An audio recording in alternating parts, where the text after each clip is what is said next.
He's the, until very recently, he was the data engineer and analytics at Netflix. 20 years in experience in analytics across multiple verticals. He's worked with Yahoo. He's done analytics for Mickey Mouse. It's always good to work with Disney occasionally. He has this next session, I suggest you look up.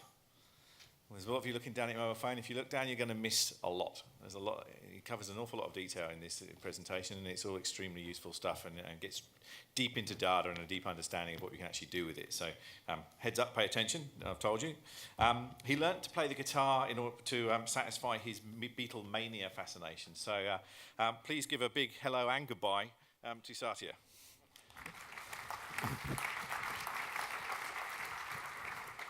Thanks, Rob. Thanks, buddy. Hello, Brisbane. It's great to be here.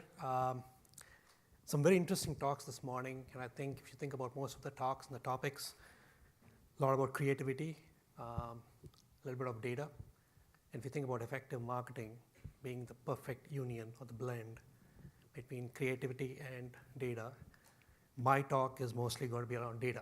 So as Rob said, look up. It's going to be a little bit dry, but hopefully I'll leave you with a few tips and pointers.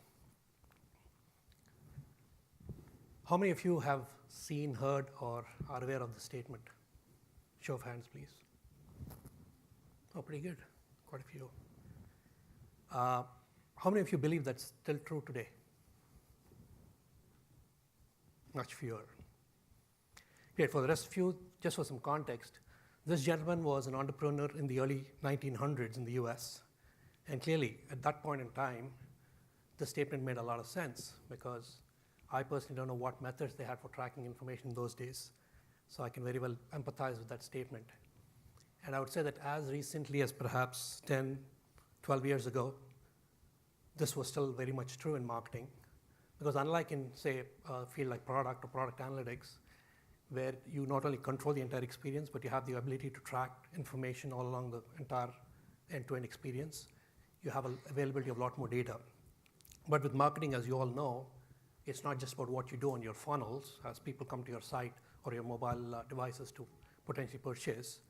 It's about dealing with a lot of external data. I think Sean gave a great presentation on how many different data sets you had externally, and ideally you want to integrate all of them, right? So, but today you may think that that's available. There's tons of data available, and Sean again alluded to that. But my assertion today, for all of you, is that I still feel this is very true today because it's not because of lack of data. We have tons of data. In fact, we have way more data than we know what to do with. But our measurement techniques and measurement methods are fundamentally outdated. They're flawed. And my kind of context for presentation, what I want to leave all of you with is that what have we done from a Netflix perspective in terms of being able to improve on those measurement methods so we can get a much more accurate representation of what is really driving ROI and what is making marketing very effective. A little bit about myself. Basically, this should not come as a big shock to all of you. I'm not a marketer by trade. And actually, to quote Greg's reference on the book, I'm an introvert. So thank you, Greg, as an extrovert, for reading that book. But the fact of the matter is, I've been actually very fortunate. I've been doing data analytics for a very long time now. Way back in the days when there were very few tools available. And I've had the good fortune to work with a lot of companies, both big and small, and more recently at Netflix. And so to give you some context around what we do with data at Netflix, basically my team was responsible for essentially empowering marketers, folks here, giving them all the right data and tooling to build data and analytic products so that decisions could be taken with a lot more confidence, a lot more easily. And in order to do that, we had to get data from a lot of different sources, usually external sources, as I mentioned before, from advertising platforms like Facebook, like Google, where we actually trafficked all of our ads, integrate them with our huge, huge sets of internal data, and then be able to do fundamentally, I would say, broadly speaking, 4 things with it, right? First was to provide your bread and butter, what I call descriptive analytics, your dashboards and reports, so that all the way from the CMO down to the campaign managers had a pretty good idea of what was going on based on their perspective, their context. So that was like number one. And access to having so much data also gave us a lot of capabilities for us to do what we call deep dive, ad hoc analysis, to understand patterns, to understand trends, to see what was happening that could potentially lead to hypotheses, right, based on what was happening with the data. And this hypothesis typically leads to coming up with ideas for experimentation, which was basically the kind of second use of the data, which is essentially using it for testing and experimentation, is being able to actually go and use the data to understand what tests to run and then how to analyze the results of the test. And then the other big use of this data, which is getting increasingly more and more popular, and I'll talk about it a little bit, is essentially to drive a lot of the machine learning algorithms. So increasingly, the size and scale of marketing, not just with companies like Netflix, but I'll say most of the bigger brands for sure, but also medium brands, given that there's so much variety, so much we can do, is increasing. So consequently, the kind of decisions that one needs to take are getting beyond human scale. So a lot of data is used for that. Now, at Netflix, we're fortunate that we have a lot of data to play with, right? And that shouldn't come as a big surprise because Netflix, since last January 2016, is available in over 190 countries globally. So that's a lot of data, a lot of people consuming content. And then, of course, we've just crossed 100 million subscribers in terms of global subscriber base a few months ago. And we stream some ungodly number of hours every year, 45 billion. And if you look at peak internet traffic usage in the US, over 40% is just Netflix streaming data. So all that means there's tons and tons and tons of data. And all of this growth fundamentally can be attributed to, I would say, content, clearly. The content that's available on the service that most of these 100 million subscribers feel that resonates with what they want to do and what they want to watch. But it's not just any content. It's the notion of original content. Because just 4 years ago, how many of you have heard of this or seen the show? Great. So just 4 years ago, 2013, this was the first original title that Netflix released on the service. And this was a very interesting example of how data and intuition came to being into creating the service. Separate topic, and this particular first show that came out in 2013, and you fast forward to today, 2017, there are over 400 shows coming out this year, right?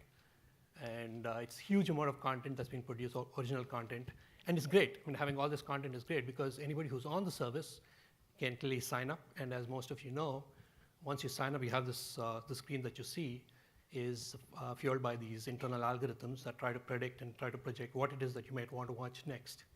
And that's great when you're on the service. But what about people that are not on the service, right? And that's where marketing comes in. So marketing at Netflix, their fundamental goal, is to promote all of the original content. And obviously, it's a very diverse set of content, so it's not like everything's going to appeal to everybody, but find out what appeals to whom, promote it globally, and get people so excited about the content, they sign up and they watch. And once you're on the service, obviously, you get to benefit from getting more content recommended to you. So that's the basic idea of the goal behind marketing. And a few things about marketing in Netflix to set context on some of the other stuff I'll be talking about. A lot of the Netflix marketing is done in-house. So we don't work very much with agencies. We do all of our media planning, buying. We do a lot of the trafficking. We do a lot of the ad trafficking, not narco-style drug trafficking. And then we also do a lot of the, I would say that, but now I lost my train of thought. Anyway, so basically we do all of the trafficking, and we do a lot of the, I would say, the optimizations, campaign management optimizations, everything we do that in-house, right? And creative as well, which is obviously a huge effort. And all of this is, we do it for, obviously, it gives us full control of the entire experience. And a lot of this happens in a fairly sophisticated and large scale.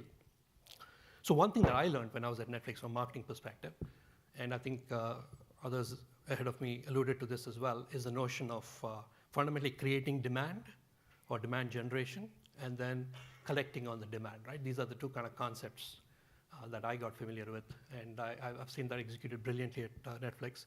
So marketers are fundamentally responsible for creating demand and coming up with very, very innovative marketing executions locally within their market, whatever country they're responsible for, knowing what their preferences and local tastes are, right?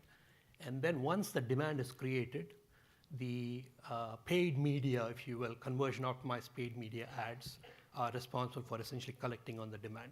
So then The idea would be that you create demand long before a show is launched. Could be about the brand itself, depending on where you are and what market it is, or it could be around a certain show or a next season of a certain show and so on. Then you come up with conversion optimized paid media ads. And a big part of conversion optimized paid media ads happen through, no surprise, programmatic advertising. And I'm not sure how big programmatic here is in Australia, but globally, if you think about the global programmatic market, over 60% of the global spend programmatically is in the US. So it's a very big deal in the US, right? And advantages of programmatic, I'm sure most of you are aware, but fundamentally it gives us complete control of being able to actually make a lot of changes to our campaigns dynamically. It gives us a lot of flexibility, a lot of agility to be able to actually make these changes very, very quickly. So we like programmatic a lot. And increasingly, a lot of media spend is headed in that direction.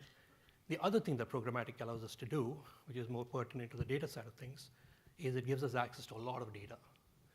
This is what fundamentally allows us to experiment and test and so on, and basically gives us the ability to do what we call data-driven decision making, right? So now let's talk about what are the decisions that we care about at Netflix, right? With over 190 markets, with over 400 plus titles being released this year, and then you think about the kind of scale in terms of spend. So I think publicly it's known that Netflix spends over $1 billion on marketing. That's a lot of spend. So the big questions that come to our mind are fundamentally from a macro perspective is how do we spend this money effectively? So which market should we spend it on? What titles? So clearly not all 400 titles are going to get media support. And especially the title that get media support could vary by market based on local tastes and preferences. So those are some of the macro level questions. What markets, what titles? The second level, if you will, macro question is how do we scale? Because at any given point in time, we have multiple campaigns in operation. They're in flight. And we want, if you think about campaign optimization that I know that all of you are familiar with, there's so many levels and degrees of how you can optimize campaigns. And how do you actually scale that operation? What creative, what audiences to target, right? What optimization objectives do you want to actually be able to effectively use to make your campaign effective, to optimize your campaigns? So given all of that, these kind of decisions become something that become beyond just human scale. So when Netflix started looking at marketing, especially original content, and if you compare to what Netflix was doing prior to original content, most of Netflix marketing was predominantly CPA based. Basically, there used to be an ad copy with some sort of a call to action that kind of implored you to sign up, and then you signed up, and it was very, very CPA based.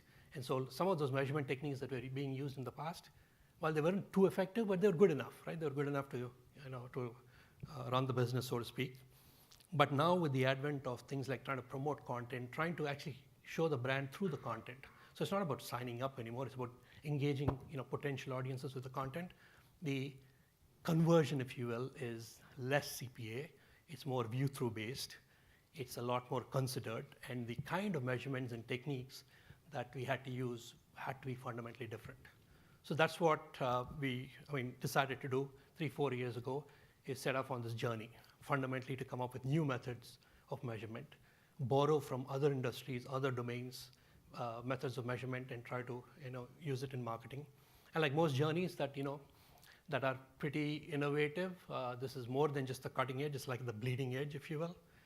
There are no ground truths. We have no idea what the right number is, so we have to test and experiment our way through all of that. And so consequently, it's full of trials and tribulations, a lot of frustrations, 3 steps forward, 2 steps back, that kind of thing, and a lot of heated arguments between the creative side and the technical side of the house in terms of why we're doing any of this to begin with, because it takes a lot of effort. But thankfully, because of the kind of the fundamental culture at Netflix, which is all data-driven, and this kind of journey was actually made feasible. And when you think about the journey, where are we headed, right? I think ultimately, what's the destination that we're trying to arrive at? So that's the next thing I want to talk about. And I want to take a step back and say, look, fundamentally, what is it that we're trying to measure, right? And this is the only equation you'll see in there, I'll promise you, right? Fundamentally, at the heart of everything, we want to understand the impact of, in this equation, X on Y, right? And from a marketing perspective, you can imagine Y to be your marketing outcome, which is basically could be signups, gross ad subscribers, and then the X is basically the intervention or the effectiveness of the ad that you actually want to show to the potential subscriber. So what you want to try to drive at is, you don't want to find out many things that actually impact Y. You want to find out the one thing, the one X, that actually impacts Y, right? And that's at the heart of measurement. Because at the end of the day, if you can find out the one thing that impacts the Y the most, then you want to manipulate that one thing, X in this case, and so that you can get more of Y. So that's kind of the heart of it. And what I will talk to you about is, what did we do in terms of being able to get much better at understanding what are the things that really impact our conversions, our signups. When you think about measurement, you can kind of think of it from a spectrum, right? Across an entire spectrum. On the one hand, extreme left-hand side, you have what are called purely correlative metrics. And on the right-hand side, far off to the right, is really the holy grail, the Nirvana state. And this is where we want to be, which is we are actually able to assign cause and effect. So again, back to the Y equals Fx equation, you have identified the X that's actually causing Y. That's not merely correlated. And as most of you probably know, correlation is not causation by any stretch of the imagination, as shown in this somewhat ludicrous, but I think sensible example in the sense that a lot of measures we use today are correlated, right? Even today. A lot of our conversion rates are all correlated. And this is a theme that kind of will recur a couple of times through the presentation. But the point is that unless we try to make our way towards the causal state, you really don't have an idea of what's going on, right? You're just making guesswork. And consequently, that goes back to the earlier statement I made, which is basically saying that, much of the money that we're spending towards marketing and measuring marketing effectiveness is not being spent wisely because of the kind of flaws in measurement. So what are the steps to get there, right? And this is what I'll kind of go through. As I told you, far off to the left is traditional marketing, and then you kind of go through each step, and I'll give you examples of how some of these steps helped us and take the different decisions I mentioned earlier. So I won't belabor this point, but again, it is correlational, and I've given you some examples of metrics. So much of what we do today is correlational, and that's not to say that it was a bad thing. It was some place to start at the end of the day before we started to make the point about getting towards the causal state. So don't be too discouraged if you're still in the correlational state, and hopefully I'll give you some tips and techniques that you can use and you can take away to start to move in the right direction if you haven't already.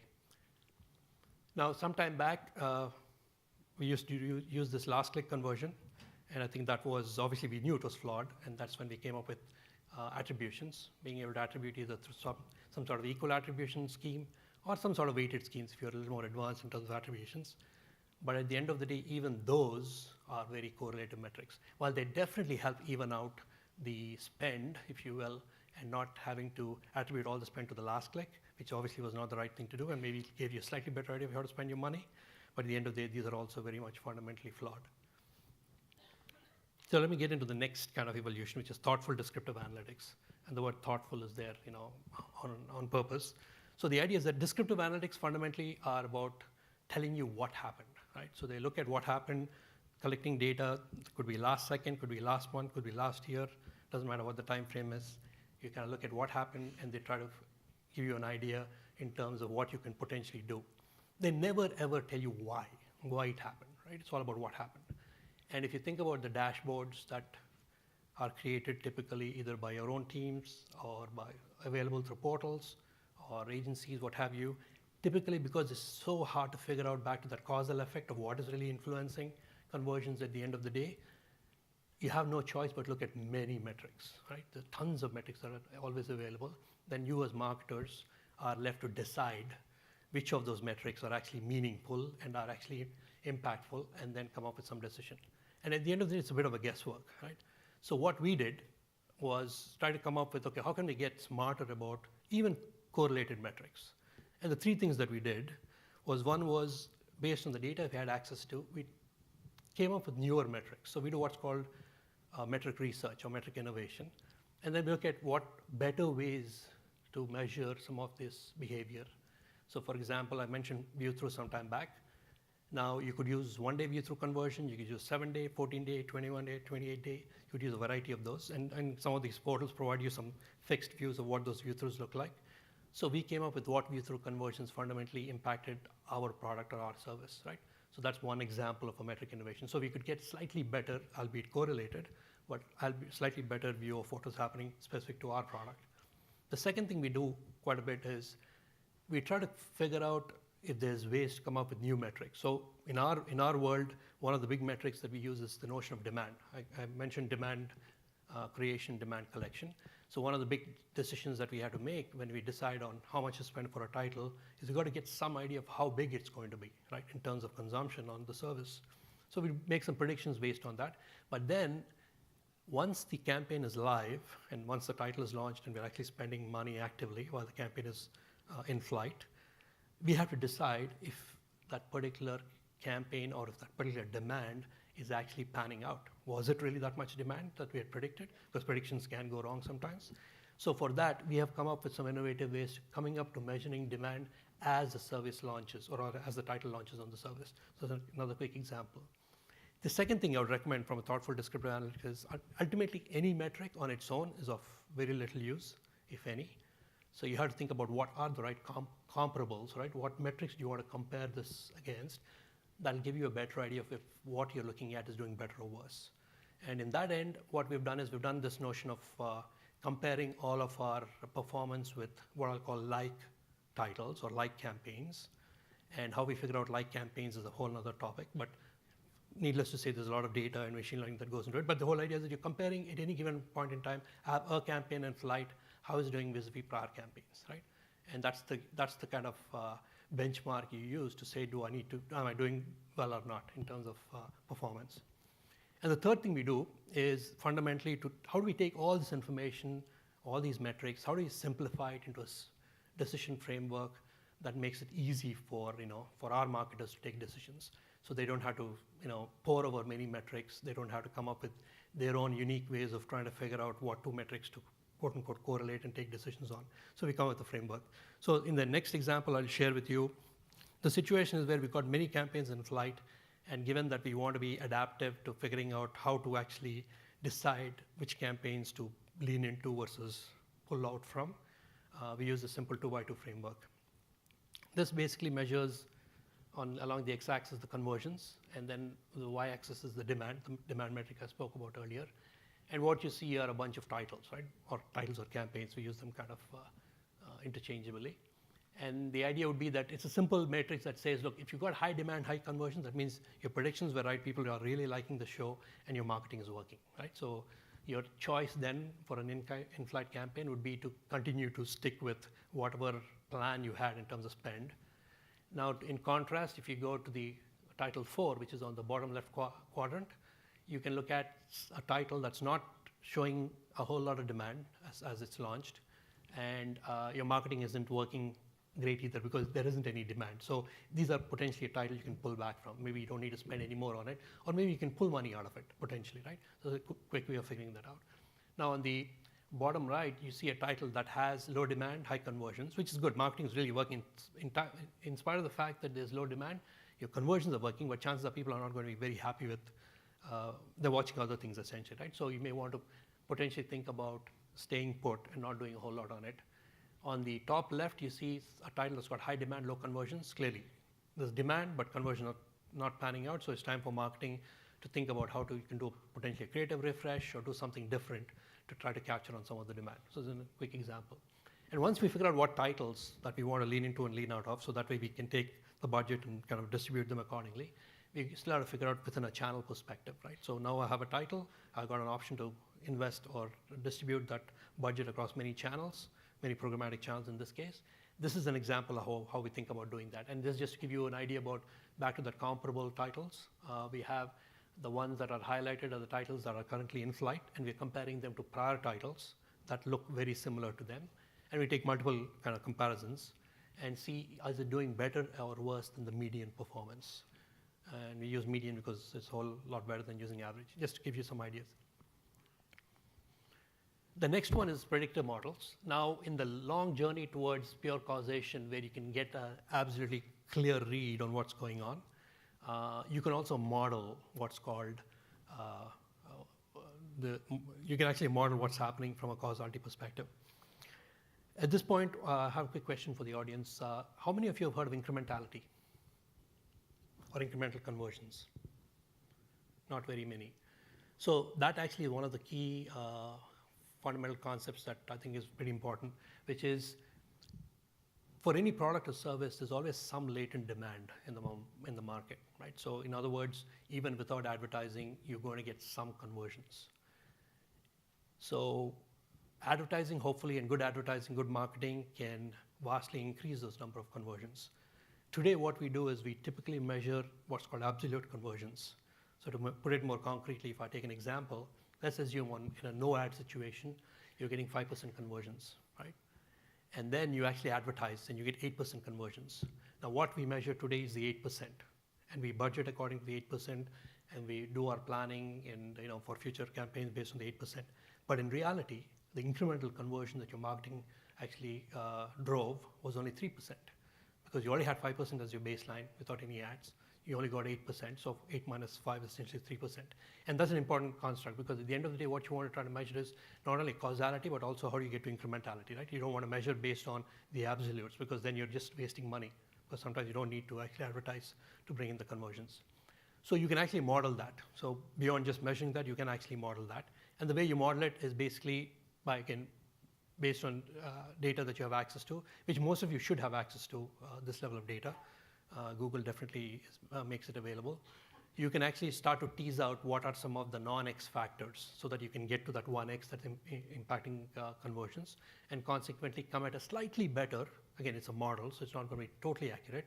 You can get at a slightly better read on what is truly driving those conversions. How much of those are because of your marketing kind of, if you will, efforts, as opposed to some of these other factors that you have no control over, essentially, right? You have no control over your subscribers' operating systems, or what else, browsers and so on. So that's the idea there. Just as a quick example, in terms of how this helped us, one of the things that we used to do is obviously we measure performance at all levels, not only at the campaign level, but also all the way down to fundamentally the line item level, if you will, audience levels and creative levels. And so one of the things that we had measured originally using view-throughs had given us a multiple of about 3.5 in terms of video over rich media. But again, that wasn't incremental, and that was kind of correlative.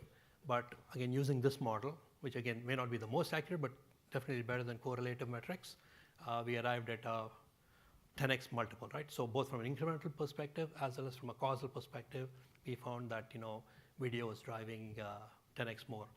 Now, this may sound very obvious, because video is obviously much more engaging, but that's the whole point about, I think, when you think about things that are obvious, sometimes you may find that what is obvious may not really be true if you have the right measurements and metrics in place. So this gets into slightly more interesting territory. So has anybody here heard of Quasiexperiments? Oh, great, excellent. So this is actually a really fascinating world to kind of delve into. So when you think about the X and the Y, so in most cases, if you can control for all the non-X's, you can get a really good causal read on the X that's affecting the Y. But in many cases, either you can't control the other X's, the non-X's, or it may be unethical to do so, in which case you typically run what's called a quasi-experiment. And these are super powerful, right? These are very, very powerful, because they try to actually even out a lot of the non-X's that you typically wouldn't even have any control over, right? So a good example of these would be essentially doing programmatic spend mix tests, right? So I have 4 programmatic channels, let's say, and I want to vary spend across these 4 channels. And there's no way for me to do that in a very, very controlled manner, because how that spend gets distributed within the programmatic channels varies widely. So what I typically do in that case is we do a regional test. So we pick 2 kind of like regions, geo-based, and then we run tests, what are called quasi-experiments, and vary essentially the programmatic mix across these 2 regions. And then we study the impact of those that you see in the graph on the right-hand side. Similarly, you can do things like flighting tests. So if you want to do flighting tests, do you want to do burst tests? Do you want to deliver all your impressions in the first few weeks of your campaign? Do you want it much more even? Whatever different kind of variations you have there, you can also use something like a quasi-experiment to that. And this is a very, very powerful tool that's actually been used quite a bit in other fields, like policy making, the impact of, let's say, smoking on health and things of that nature, because a lot of those can't be controlled for. Those are things that just happen. So this is something that I've personally learned as being very, very useful, especially in a world where it's not just about paid media at the end of the day. You've got a lot of influence of social media, clearly, as we've heard before. And so how do you actually tease out all of those? There's no way you can control for social kind of media sharing as such. So you typically want to narrow it down to some areas or some regions where you know there's going to be some amount of activity going on that's somewhat similar, and then be able to actually have some interventions that are different about the two regions, and then study the causal effect. The nice thing is you do get an incremental and causal effect from the study. All right. A/B testing. So I'm guessing most of you are familiar with A/B tests. Show of hands, who's familiar? Excellent, excellent. So A/B testing, in my view, is really the bedrock, right? The cornerstone, the one thing that you can hang your hat on and say, look, if I ever want to do a causal study, I had to run an A/B test, right?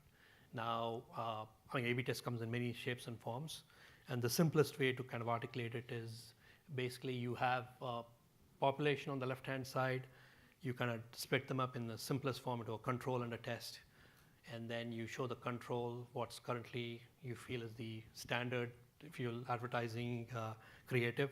In this case, we're using an old kind of Netflix creative there as an example. And then the test typically has what change you want to make. And in this very simple example, it's a 1-month free trial. And then you kind of study the impact of those two, you study conversion rates from those two, run it through some statistical measures, and then you come up with not only causal, but you also come up with what is the incremental kind of impact of that intervention. Now, the key in A/B test is to make sure that you randomize the buckets.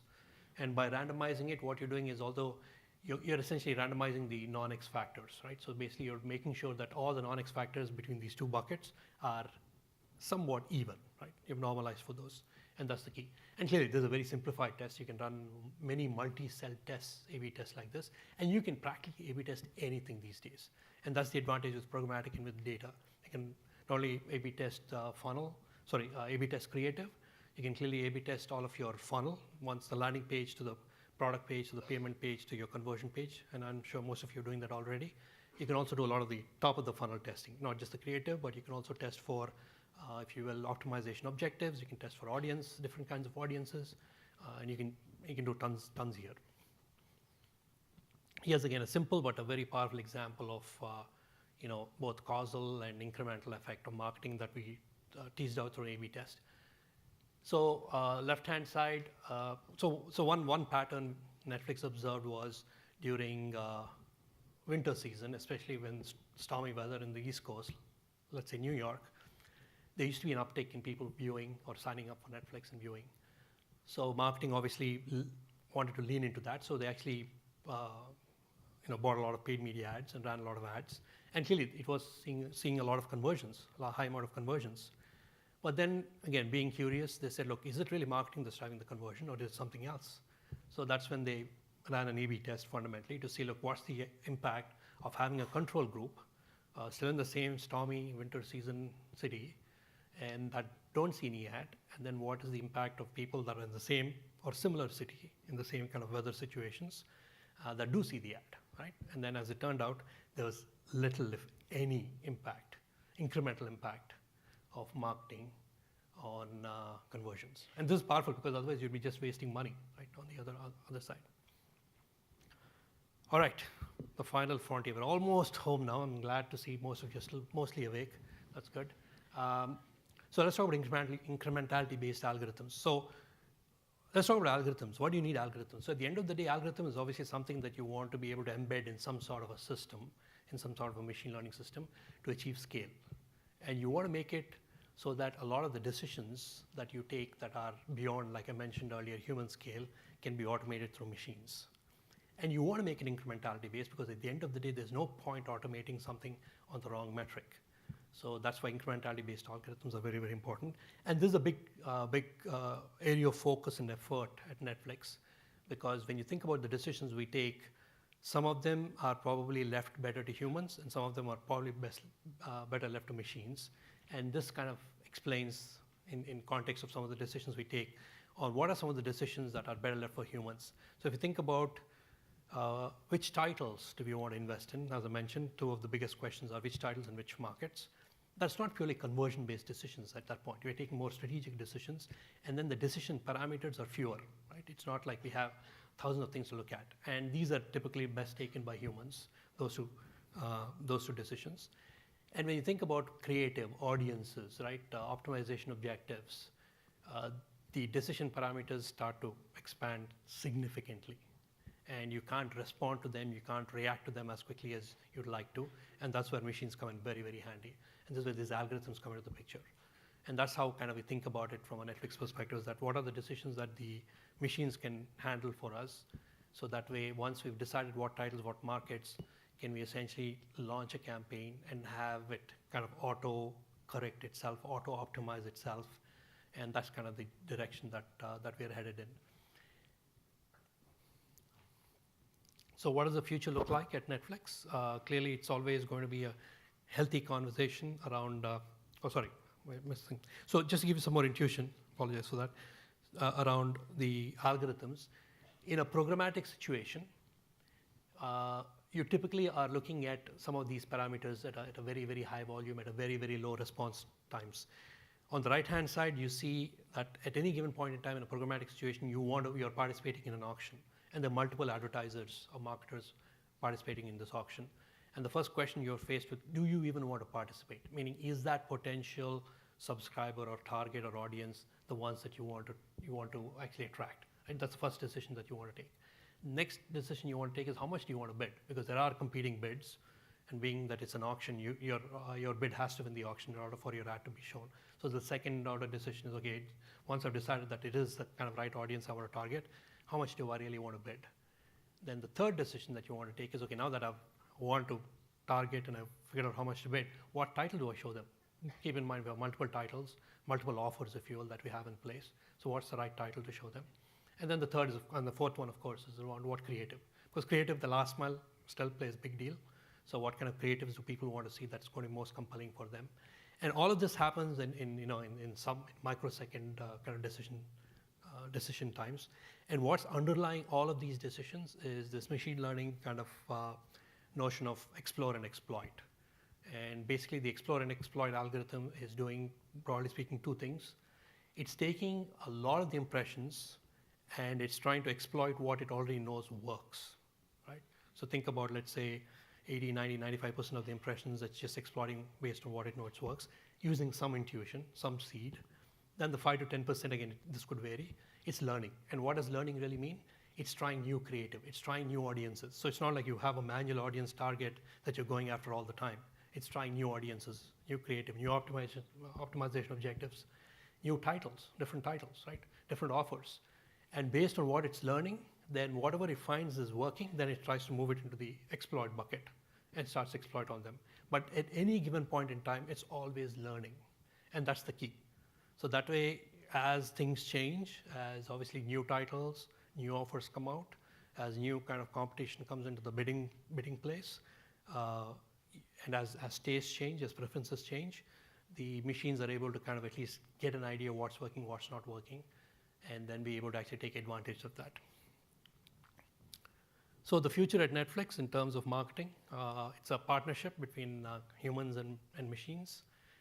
So again, some decisions will always be human-driven, and increasingly, I think some of the lower-level decisions, as you've seen, will be definitely machine learning-based and highly automated. So in conclusion, I've gone through a lot in a very, very condensed span of time. But the key points, the key takeaways that I want to make sure that I leave with all of you are, although Netflix, okay, bigger company, it's got a lot of data. Obviously, it's got a very, very strong technology focus. But by the same token, I don't think any of the things that I've discussed are really out of the realm or out of reach for most of you. And if you can't do it in-house, it's not that you have to do it in-house. Certainly work with your agencies, work with your platforms. Facebook got a wonderful set of tools. Google got a wonderful set of tools that can actually start taking you down this path. And this path does not have to be linear. It's not like you have to go from traditional to thought, descriptive to what have you. You can actually go and attack it on all fronts depending on what data and what access you have. So I can take advantage of it. And I think what I'll leave you with is that it's a journey that all of you should actually embark on if you're not already on it. Because at the end of the day, unless you get more towards the causal side of things, you're just throwing money away. Thank you.